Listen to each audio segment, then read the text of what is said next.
En 1995, le monde étonné découvrait les images incroyables d'une autopsie pratiquée sur un extraterrestre, soi-disant capturé après le crash de Roswell en 1947.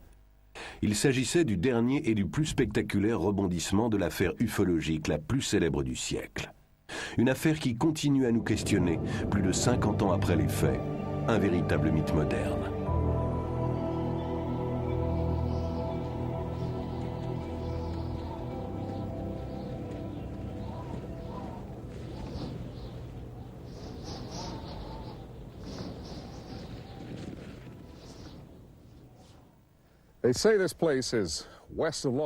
Un coin perdu au fin fond de la campagne.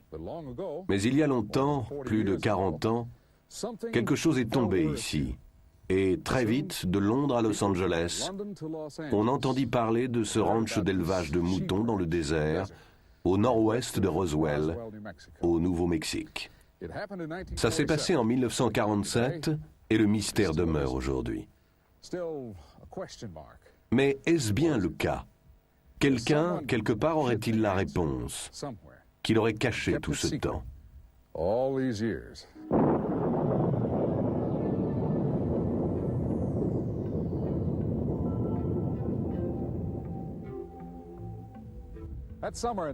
Cet été 1947, on se relevait de la guerre la plus terrible de l'histoire.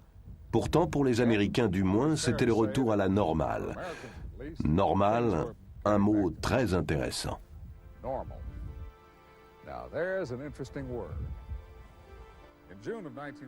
En juin 1947, Kenneth Arnold, pilotant son avion personnel près du mont Rainier, dans l'État de Washington, aperçut quelque chose de tout à fait anormal. Par la suite, il décrivit les 9 objets comme un groupe de disques bondissant à travers le ciel, comme des soucoupes volantes.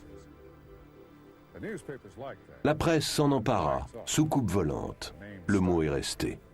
Et très vite, on aurait dit que plus les journaux en parlaient, plus on voyait de soucoupes volantes. Ici, au Nouveau-Mexique, en juin-juillet 1947, on a vu des observations multiples de ces disques, ou soucoupes volantes. Des observations peut-être réelles, peut-être pas. Et si on les a bien vues, ces lumières ont pu n'être que des reflets, des phénomènes naturels dus à des transitions de température, comme les mirages. Sinon, si c'était des engins volants, à qui appartenaient-ils et pourquoi ici, au Nouveau-Mexique?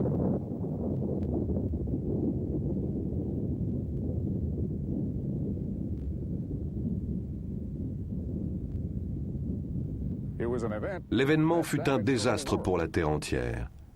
Car depuis cette première bombe d'Hiroshima, nul ne se sent plus en sécurité sur Terre. Alors, c'était prévisible, lorsque les disques volants sont apparus, les militaires américains y ont vu la main des Russes. Mais d'autres avaient une théorie différente. Comme l'a écrit le grand poète John Donne, « Nul homme n'est une île ». Et s'il en allait de même de notre planète? Dans le choc suivant les premières bombes atomiques, pensait-il, par-delà ces vastes océans intersidéraux, il y aurait quelque chose à l'écoute. La première bombe atomique a explosé dans le désert du Nouveau-Mexique, près d'Alamogordo, à 160 km d'ici, au sud-ouest. C'était le 16 juillet 1945, 2 ans peu ou prou avant les premiers signalements de disques volants. Après la guerre, la recherche sur les armements et fusées se poursuivit à Alamogordo et dans une zone voisine du nom de White Sands. On dirait le Sahara, ça ne l'est pas. On dirait du sable et ça n'en est pas. Ce que vous voyez là, c'est des dunes de gypse blanc. Illusion naturelle, voisine d'un autre lieu qui cache son jeu. Le polygone de fusée de White Sands. Après la Seconde Guerre mondiale, les États-Unis ramenèrent plus de 100 savants allemands pour travailler à la conception des fusées. À leur tête, le docteur Werner von Braun, aujourd'hui décédé. Le 16 avril 1946, une première adaptation américaine de la fusée allemande V2 était lancée du polygone d'essai de White Sands. D'autres tirs furent couronnés de succès cette année-là, le 13 juin, le 10 octobre et le 17 décembre. Le vol de décembre culmina à une altitude de 18 600 mètres.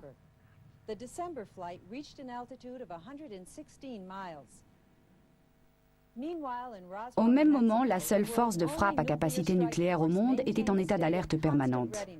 Doté de 15 armes atomiques, c'était le 509e groupe de bombardement de la force aérienne de l'armée. Regardez la carte. Vous voyez 3 sites formant un triangle. En bas à gauche, le polygone d'essai. En bas à droite, l'aérodrome de l'armée à Roswell, base du 509e groupe et de son arsenal nucléaire. Et au sommet, le site du crash mystérieux du 2 juillet 1947.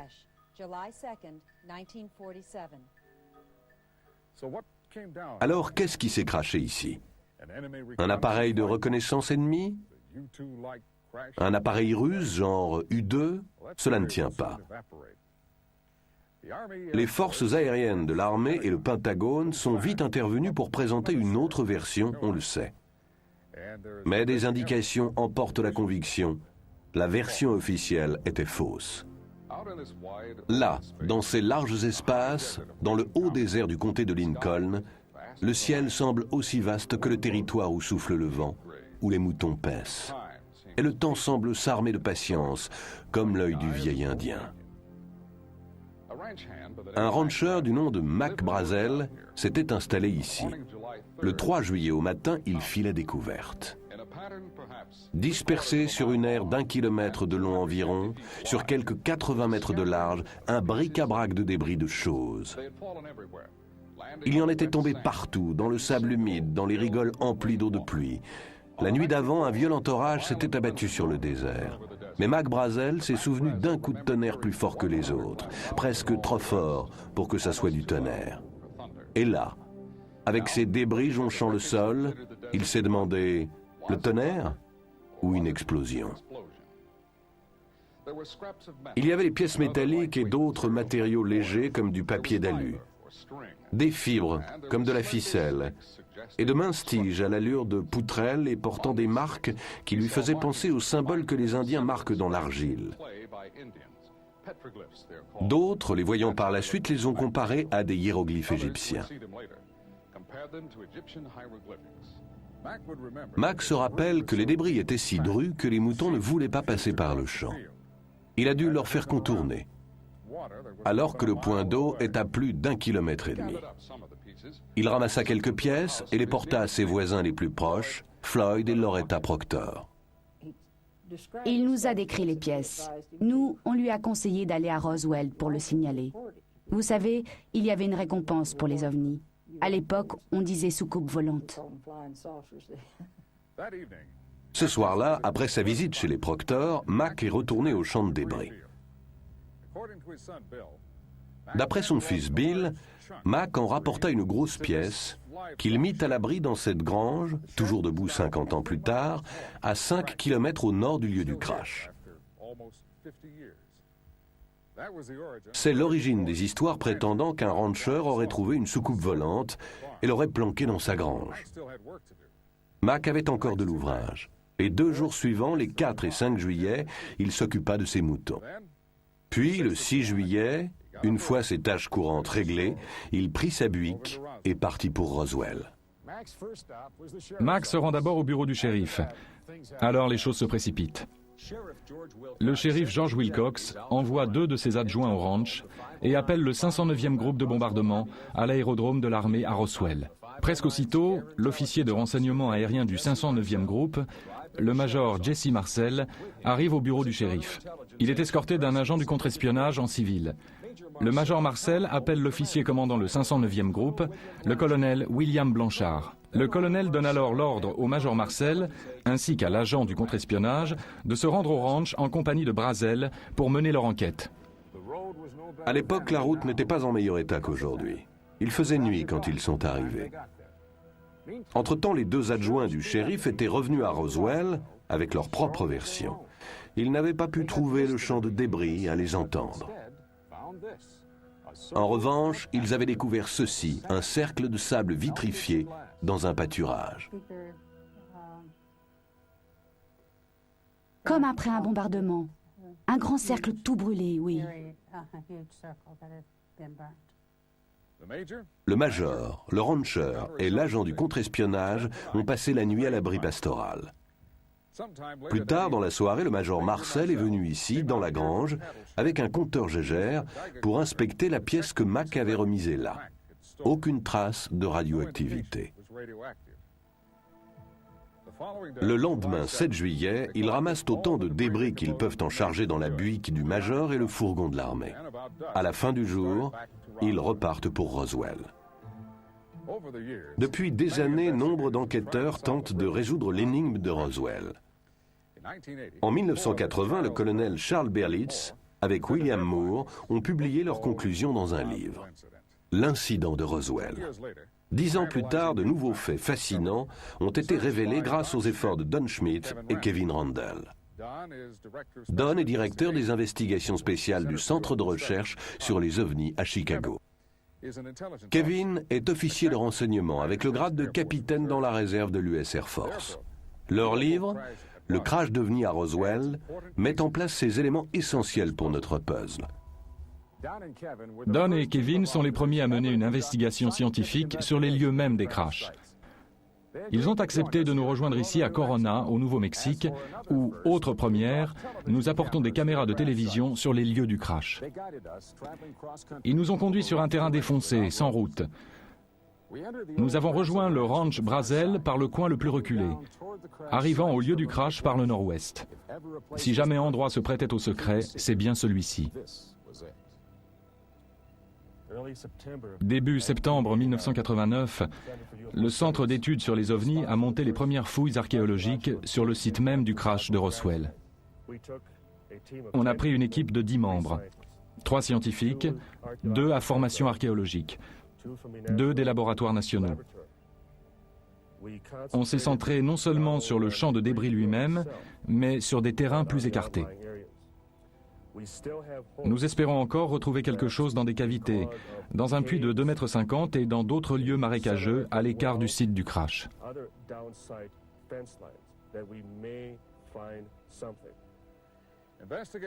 Les enquêteurs Schmitt et Randle ont établi que presque dès le départ, le colonel Blanchard et les membres de son état-major étaient convaincus que quelque part dans le désert se trouvait l'équipage de l'engin, peut-être encore en vie.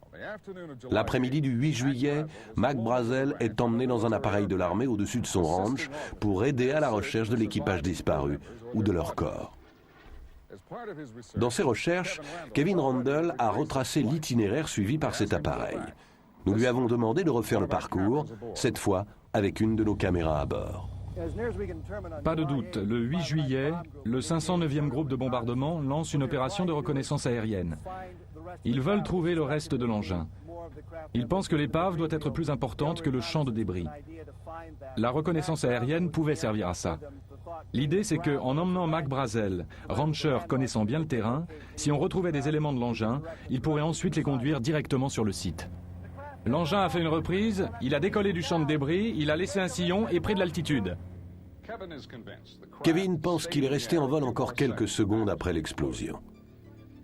L'engin a fait encore 5 km, puis il s'est crashé au pied de ces falaises rocheuses que vous voyez là. C'est ce qu'on appelle le point d'impact. Ironie, des civils y sont arrivés en premier. Nous avons des descriptions du deuxième lieu de crash de 3 sources distinctes. Un ingénieur du génie civil, une archéologue, un militaire. Tous témoins oculaires. Nous pensons que l'avion de reconnaissance avec Mac Brazel à bord l'a également repéré. D'après les témoignages remarquablement concordants, on voyait ceci. Un engin volant en forme de disque écrasé au sol. Étendu à côté, plusieurs corps d'humanoïdes de petite taille, de 1,20 m à 1,50 m de stature. Ils étaient très maigres, avec une tête trop grosse pour leur corps. D'après les normes du corps humain en tout cas. Pour reconstituer ce qui s'est passé la nuit du 2 juillet 1947, Randle et Schmitt ont élaboré une théorie qui rend compte des 3 sites à la fois. Le champ de débris, le cercle de sable fondu et ce lieu-ci où la soucoupe et ses passagers auraient été retrouvés.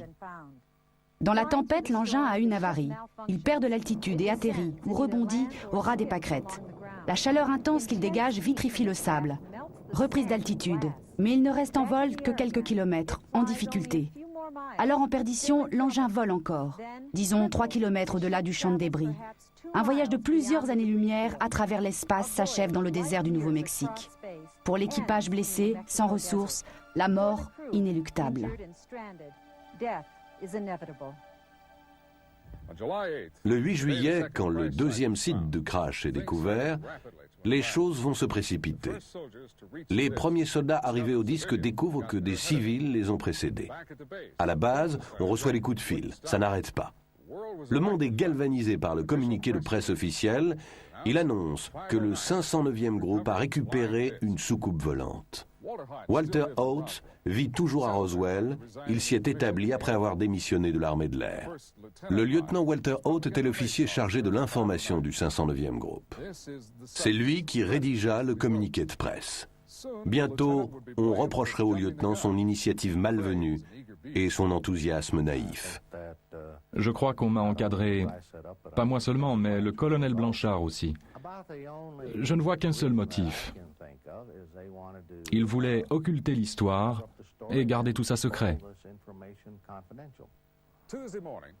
Mardi matin, 8 juillet, le major Marcel, officier de renseignement, vient faire son rapport à l'officier commandant le 509e groupe de bombardement, le colonel Blanchard. Le colonel Blanchard donne ordre au prévôt d'établir un cordon autour du champ de débris en postant des gardes pour fermer tous les accès par la route au site du crash. Après quoi, le colonel Blanchard fait son rapport au quartier général de la 8e armée de l'air à Fort Worth. Très vite, le Pentagone dépêche un vol spécial à Roswell, amenant une équipe d'agents spéciaux de Washington. Plus tard dans la matinée, vers 11h, le lieutenant Haut met la dernière main à son communiqué. Il va emporter des exemplaires aux 2 quotidiens de Roswell et aux 2 stations radio de la ville.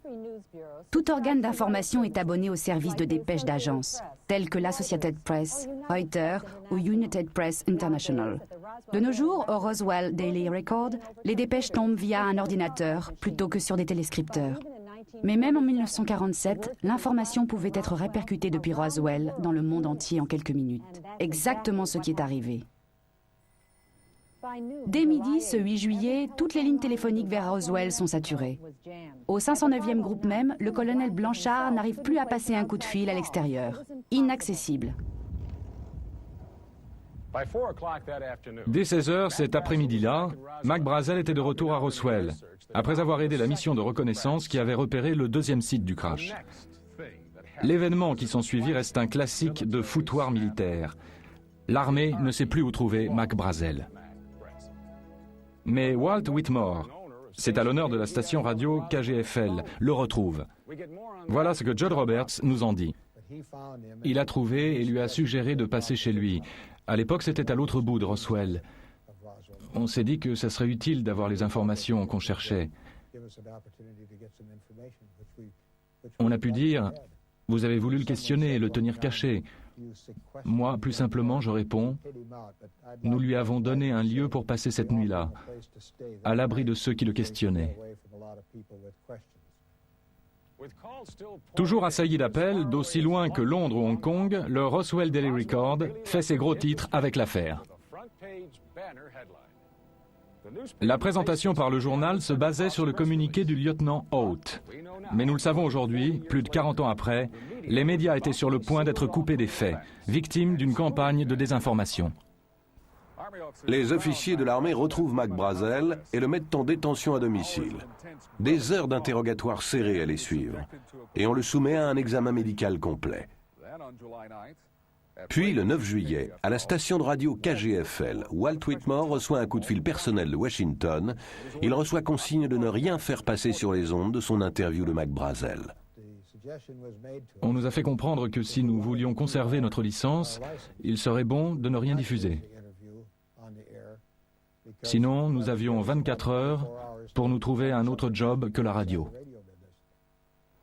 Puis, les officiers de l'armée perquisitionnent les bureaux de tous les journaux et stations radio de Roswell, emportant tous les exemplaires du communiqué et tout autre matériau ayant trait à cette histoire. Alors, le 9 juillet, Mac Brazel, sous escorte d'officiers, se présente aux locaux de KGFL avec une version toute nouvelle. Rien à voir avec ce qu'il avait raconté à Walt Whitmore pendant qu'il l'abritait. Depuis des siècles, les Indiens du Nouveau-Mexique adorent le soleil, donneur de vie, gardien de la voûte céleste.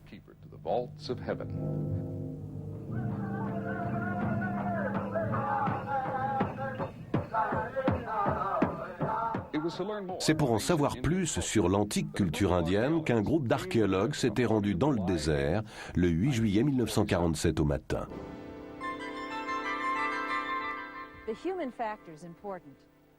Le facteur humain est important. Les gens ne se taisent pas pour toujours.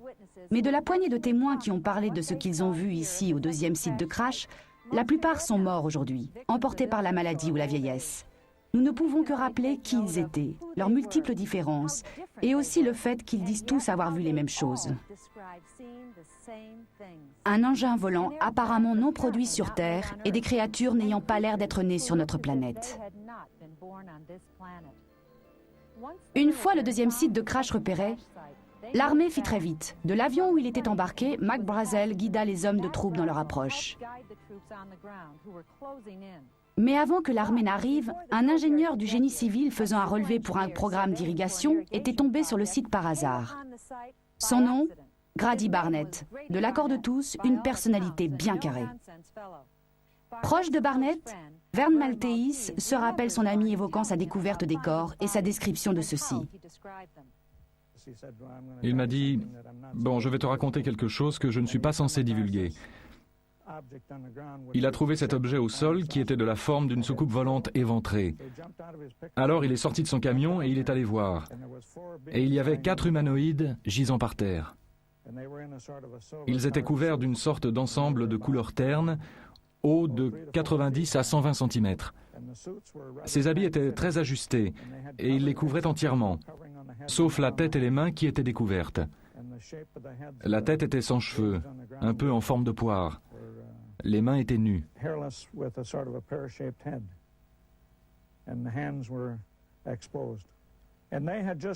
Ils étaient à peine arrivés qu'une équipe d'archéologues s'est pointée, juste après Vern. Alors les militaires sont arrivés.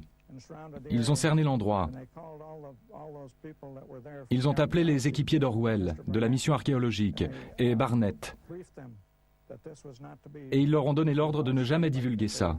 Ils ne devaient en parler à personne, oublier tout ce qu'ils avaient vu. Barnett a déclaré qu'il était tout près des corps, presque à les toucher, lorsque le groupe d'étudiants et d'archéologues est arrivé. Si l'histoire est véridique, voilà un groupe idéal de témoins, ayant toutes les qualités requises, détenteurs d'éléments concrets de conviction. En d'autres termes, on aurait là ce qui constitue une preuve. Mais qu'est-il arrivé ? En moins de temps qu'il n'en faut pour le dire, l'armée a tout pris en main. Ils ont recouvert les corps, regroupé les étudiants, les archéologues et ingénieurs à l'écart, les forçant à se détourner de la scène. C'était là une affaire touchant à la sécurité nationale. Personne ne devait en parler. Si l'un d'eux le faisait, les autorités le sauraient, et elles sauraient le retrouver. Les hommes de troupe les escortèrent loin du site, les reléguant à l'obscurité. Grady Barnett a bien parlé des corps à son patron, mais la réaction se résuma à l'incrédulité. Après quoi Barnett tint pour lui la plupart des détails, n'en parlant qu'aux membres de sa famille et à son ami proche, Vern Maltese. Grady Barnett est mort en 1969. Quant aux archéologues et étudiants, on ne les revit plus. Repartis sans doute pour l'une des grandes universités du Nord-Est. Des années durant, nul ne savait où les trouver.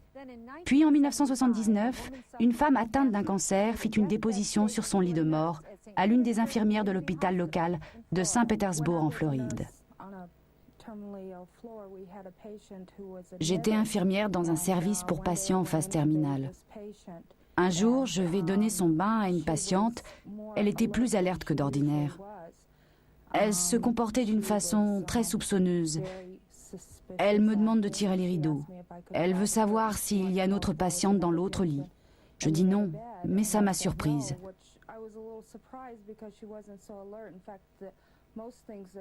Elle n'arrêtait pas d'appeler un certain nom. Elle s'est mise à me parler. Elle me dit qu'il y a une chose qu'elle devait dire à quelqu'un.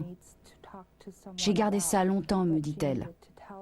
Alors elle m'a raconté que bien avant, elle était partie avec un groupe, collecter des roches. Elle répétait « Je n'étais pas censée être là ». Et j'y suis allée. Et encore, si seulement j'avais pas fait ça. Elle me dit qu'ils étaient dehors à marcher, qu'ils sont arrivés à une colline, ils l'ont passé. Et alors, ils ont vu un grand objet qui brillait, très gros.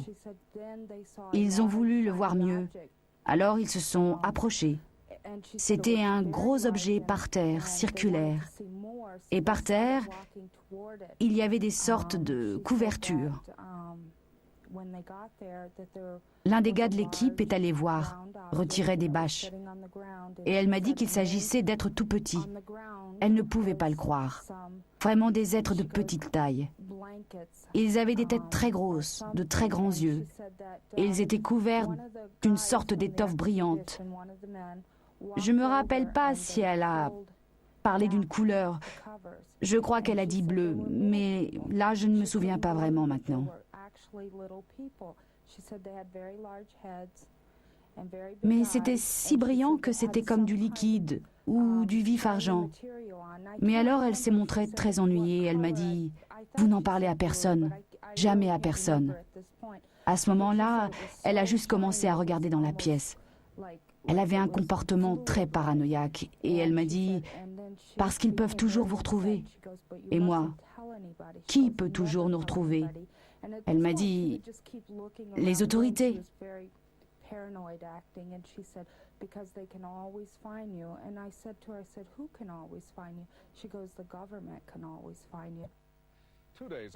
Deux jours après l'arrivée de Mac Brazel à Roswell, les rumeurs se répandent comme un feu de brousse. Le public pouvait penser que le Pentagone était foudrage et que le général Roger Ramey en prenait pour son grade. Contrairement à l'opinion du public, c'était là le résultat d'une campagne de désinformation soigneusement orchestrée. Ramey était l'officier commandant la 8e armée de l'air à Fort Worth, le quartier général chapeautant le 509e groupe. Avant que le 509e groupe n'engage la collecte des pièces et la recherche des corps, le quartier général de la 8e armée de l'air avait contacté le Pentagone. Le matin du 8 juillet, le vol spécial était organisé qui amenait une équipe d'experts du contre-espionnage de Washington à l'aérodrome de l'armée à Roswell. Le général et le Pentagone allaient sceller le couvercle. Préparant soigneusement une version occultant les faits, le général Ramey donna ordre au colonel Blanchard, commandant le 509e groupe, d'envoyer son officier de renseignement, le major Marcel, à Fort Worth. Marcel apporta au général des éléments de débris rangés dans une caisse. Laissant la boîte sur son bureau, le général conduit alors le major dans une autre pièce, lui proposant de consulter une carte. À leur retour, la caisse a disparu. À la place, on a un vieux ballon météo. Alors le général Ramey fait entrer les journalistes. « Une simple erreur », déclare-t-il. Le major Marcel et le 509e groupe s'étaient trompés. Et le général ajouta que ce type de ballon était d'un modèle nouveau, affaire classée dès le milieu de l'après-midi. Mais, nous le savons maintenant, des éléments de débris avaient été livrés au général, plus tôt ce même jour. Si c'était juste un ballon, pourquoi ne pas le dire tout de suite, mettant fin à la question et rassurant du même coup le Pentagone? Le docteur Jesse Marcel Jr. avait 11 ans lorsque son père, le major Marcel, rentra une nuit avec une cargaison d'objets étranges dans sa voiture. Le docteur Marcel s'est établi aujourd'hui à Helena, dans le Montana. Il se souvient que son père l'a réveillé vers 2 heures du matin pour lui montrer, ainsi qu'à sa mère, ce qu'il avait trouvé. Ce qui était vraiment exceptionnel, c'était des marques sur une partie des pièces de l'épave.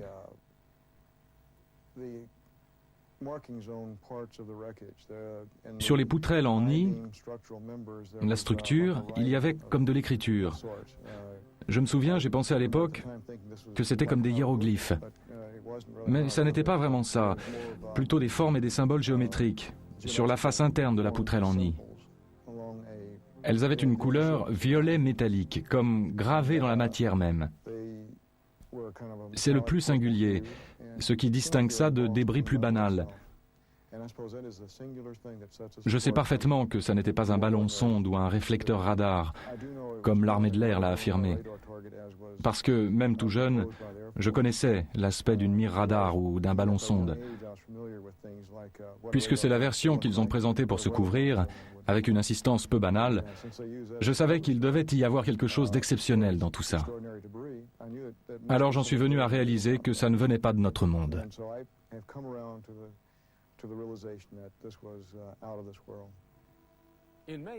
En mai 1980, le docteur Marcel a accepté d'être mis sous hypnose. C'était une tentative par Don Schmitt et ses collègues pour récupérer des souvenirs enfouis dans l'inconscient du docteur, pour voir clairement, à nouveau, les symboles indéchiffrables sur ces tiges à allure de poutrelle.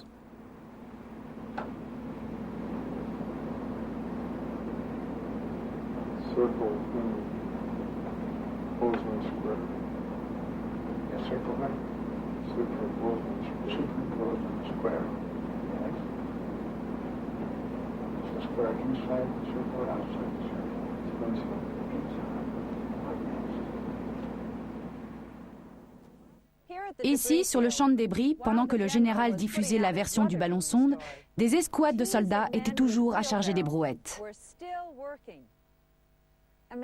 Vous vous rendez compte? Des barrages routiers, des mitraillettes et au moins 16 hommes avec des fourgons pour récupérer un ballon comme ça? On a retrouvé d'autres ballons-sondes ramenés par des civils. Ils étaient assez petits pour être rangés dans le coffre d'une voiture. Même le nouveau modèle de ballon évoqué par le général y serait rentré. D'ailleurs, Mac Brazel a déclaré qu'il savait de quoi les ballons-sondes avaient l'air. Il en avait déjà retrouvé sur son ranch. En dépit des pressions militaires, Mac était formel. Les débris sur le champ que ses moutons ne voulaient plus traverser étaient quelque chose d'autre. Et bien sûr, les ballons-sondes n'emportent pas de passagers. Pas même de petite taille, comme ceux que l'on aurait retrouvés au deuxième site de crash. Mais pour en revenir aux rumeurs qui se propageaient à Roswell, si des corps avaient effectivement été retrouvés, serait-il vrai que l'un d'entre eux eût été encore en vie?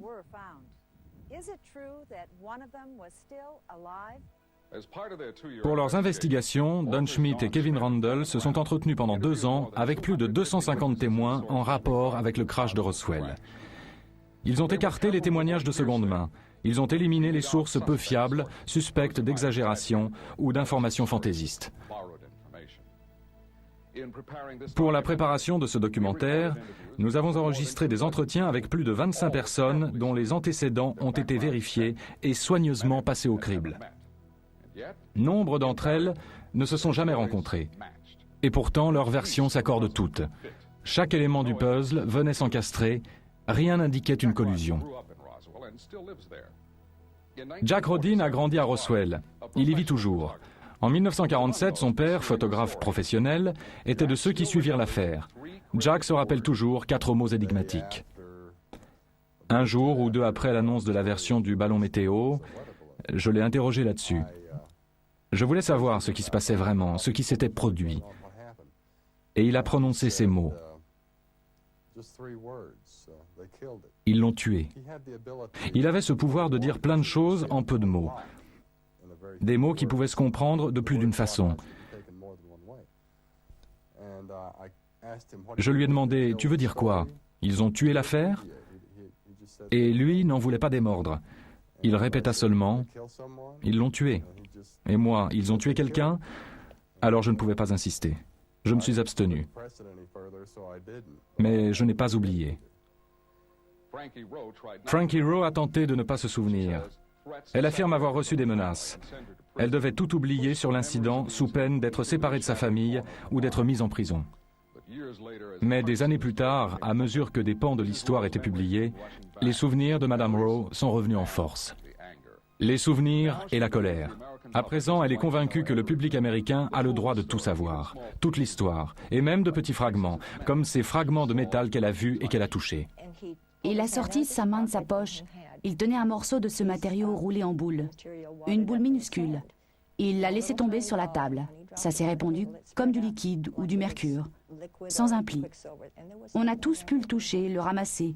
On pouvait le plier, pas de froissement, pas de bruit. C'était très mince, très brillant, comme de l'argent, un carré de 30 cm. Et je n'ai aucune idée de ce que c'est devenu.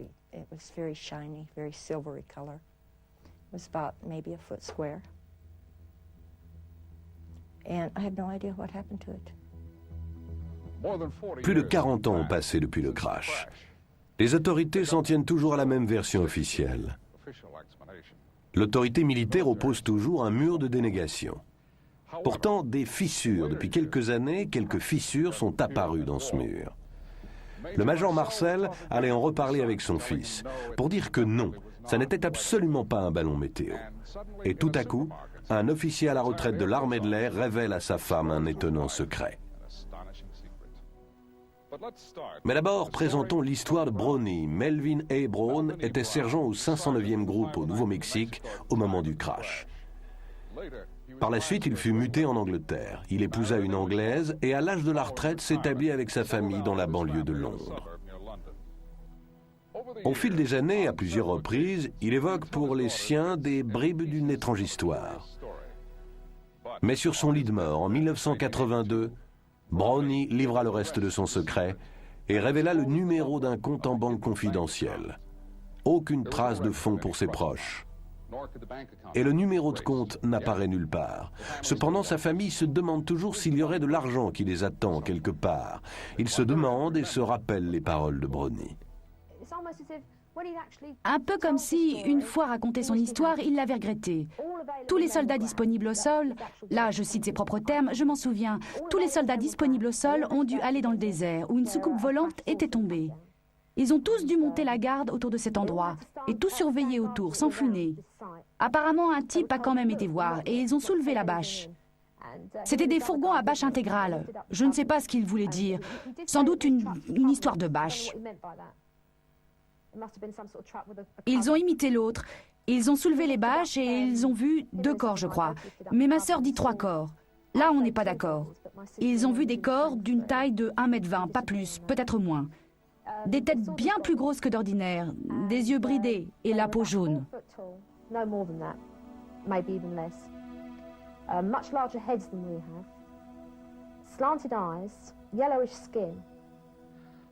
Bien loin de Londres, dans le comté de Lincoln, au Nouveau-Mexique, nous avons voulu joindre un témoin insaisissable qui a une histoire encore plus incroyable à raconter. Nous l'avons retrouvé ailleurs. Nous nous sommes engagés à ne pas révéler ses coordonnées. Il s'appelle Glenn Dennis. Et en 1947, il était entrepreneur de pompes funèbres, dirigeant l'entreprise de pompes funèbres Ballard à Roswell, au Nouveau-Mexique. Ici à Roswell, l'après-midi du 8 juillet, les pompes funèbres de la ville se mirent à recevoir des appels émanant de l'hôpital de la base aérienne. Il s'agissait des questions sur la préservation des tissus, l'effet de tel ou tel produit sur les tissus. Et des sociétés à Roswell reçurent commande d'une importante quantité de neige carbonique. Après 4 ou 5 coups de fil reçus aux pompes funèbres, le responsable conclut qu'il devait y avoir eu un crash avec mort d'homme à la base aérienne. C'était le début de l'histoire la plus remarquable liée au crash de Roswell. Voici l'homme dont nous parlons. L'entrepreneur de pompes funèbres, Glenn Dennis. En 1947, il était directeur de l'entreprise de pompes funèbres Ballard à Roswell. Ces coups de fil formaient les préludes de menaces de mort.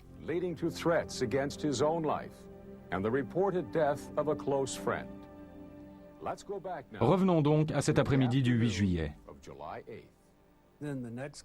Au coup de fil suivant, que j'ai dû recevoir 40 ou 45 minutes plus tard, il me pose des questions sur nos préparations. Comment nous faisons pour préparer les corps qui ont été exposés aux éléments ou bien gravement décomposés? Comment on traite les corps de brûlés? Les cas hautement traumatiques. Notre procédure pour ça. Question suivante. Que feriez-vous pour ne pas modifier la composition chimique des corps, ne pas détruire de sang, ni rien de ce qui pourrait s'avérer fort important par la suite? Quelle procédure vous suivez? Qu'est-ce que vous faites? Est-ce que ça modifie la composition sanguine, etc. Là, j'ai su que sans doute il s'était passé quelque chose, qu'il ne voulait peut-être pas annoncer. La mort d'une personnalité ou autre, qu'il ne voulait pas... Enfin, aucune idée de ce que ça pouvait être, mais je les ai aidés. Je leur ai dit, je peux venir vous aider, si vous avez ça, je peux vous aider. Et l'on me répondit, non, c'est pour plus tard, l'histoire de savoir comment procéder.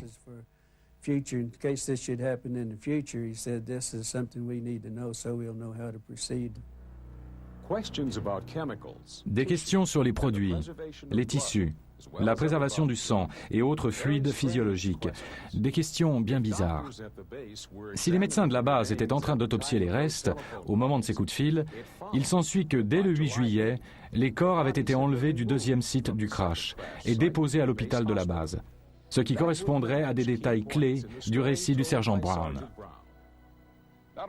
La version de Glenn Dennis corrobore ce que dit le témoin Frankie Rowe. Il pensait que celui qui était en vie avait été emporté à l'hôpital de la base. Et un de nos amis, le mari d'Aris, travaillait là. Il a vu un personnage entrer.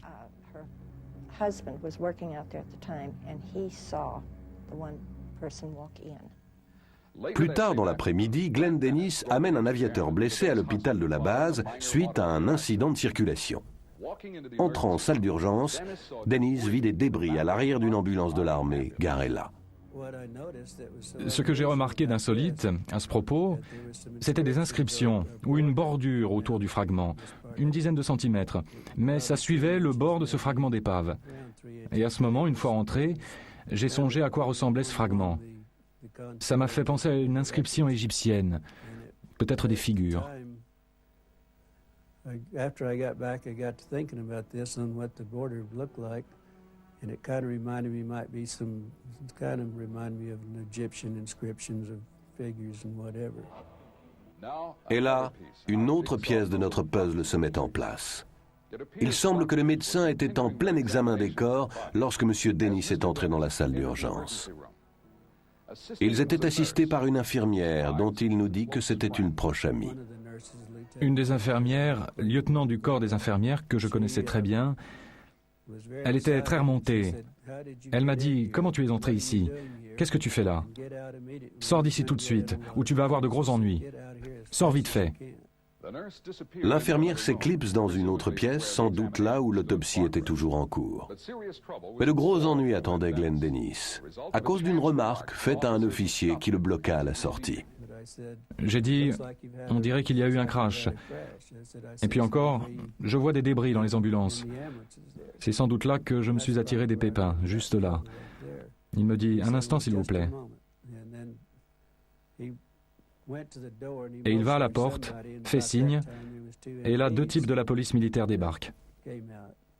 Il leur dit « Vous me sortez ce gars-là et presto. » On prend le hall pour sortir et j'entends une voix d'homme qui fait « J'en ai pas fini avec lui. Vous le ramenez. » M. Dennis déclare qu'on l'a brusquement fait entrer dans une pièce où il se retrouve face à 2 hommes qu'il n'avait jamais vus jusque-là, un sergent de l'armée et un capitaine aux cheveux roux. Un échange animé s'ensuit où Dennis affirme que tous les 2 l'ont menacé de mort. Le capitaine Roux me dit « Il n'y a pas eu de crash ici. Vous n'avez rien vu. Vous n'avez pas envie de raconter quoi que ce soit à qui que ce soit. Vous n'avez rien vu. Si vous faites ça, vous allez avoir de gros pépins. » Bon, moi j'étais un peu remonté. Je n'aimais pas la façon dont il m'avait traité au début. Je lui fais la remarque. « Écoutez, moi je suis civil. Vous ne pouvez rien me faire. Allez au diable. » Ce furent exactement mes paroles. Je m'en souviens très bien. Alors le sergent noir m'a dit « Te fais pas d'illusions, petit, ou quelqu'un ira ramasser tes os dans le sable. »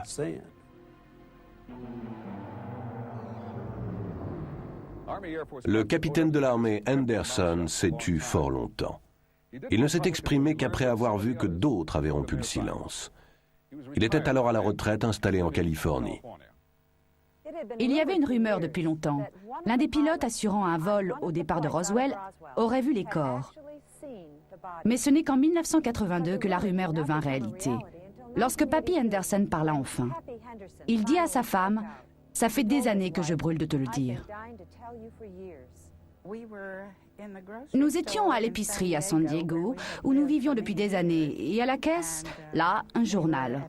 Le Globe, je crois, avait toute une histoire sur l'affaire. D'ailleurs, j'ai gardé les journaux. Il a jeté un coup d'œil et il m'a dit « Ça fait des années que je veux t'en parler. » J'imagine que si ça sort dans les journaux, alors ça n'est plus top secret. Alors nous avons acheté les journaux, on est allé à la voiture et il m'a dit « Lis ça. » Et j'ai lu ces articles. Il m'a dit « C'est une histoire vraie. » Et encore, non seulement je le savais, mais c'est moi le pilote qui a convoyé la soucoupe crashée jusqu'à Dayton dans l'Ohio. J'étais abasourdie. Et si ça n'avait pas été papy, sans doute que je ne l'aurais pas cru. Mais il était très sûr de son fait. Et il me disait toujours la vérité, sans le moindre faux fuyant. Alors je l'ai cru. Mais à l'époque, si on disait qu'on avait vu un engin intergalactique ou une soucoupe volante, votre réputation était faite. Une cinglée. Alors, on n'en a pas beaucoup parlé.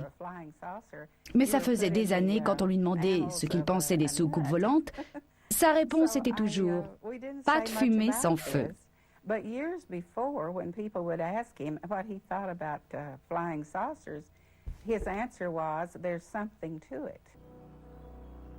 Près de 50 ans plus tard, la version officielle n'a toujours pas varié.